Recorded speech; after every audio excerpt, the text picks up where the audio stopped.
Mr. Billy, from Man on the Street to baby. Here we are. You made it, honey. Very different kind of street. Yeah. We're talking about the theme of feeling like an outsider, bloodline, not belonging. Do you still or ever go anywhere and feel like you don't belong?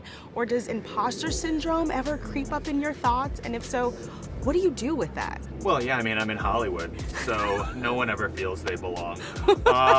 They might act like it, but it's a land of deep, endless insecurity. But people pretending to be very confident. That's kind of what you have to do, is pretend to be confident. Fake it till you make it is a real thing. You just kind of have to convince yourself to get over it. There's a line in there about having notes. So what was one of the most memorable notes you got from this film? I mean, Barry Jenkins is such a lovely, encouraging person. I don't think he ever said one negative thing, except sometimes Seth and I, once we got rolling with improv, we forget we're making a family film.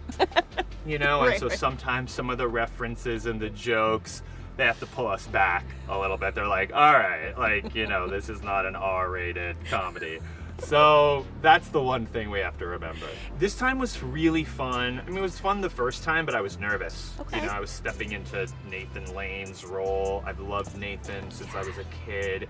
He originated it. You can't do it better than he did it. It's an iconic voice performance. And so I felt this time that I guess I did a good enough job the first time because they invited me back. People seemed to like what me and Seth did as Timon and Pumbaa last time. So I felt a little more relaxed in that way, but we also had a little more to do. We're in more of the movie. We're kind of peppered throughout the movie this time, and in the first one, we enter midway through, essentially. So Seth and I just got in there, ad-libbed a lot, improvised a lot, which they encourage us to do, and it's super fun.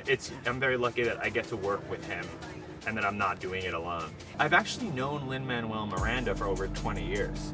Yeah, we met when we were both unknown, much younger, struggling writer-performers in New York, I think back in 2004.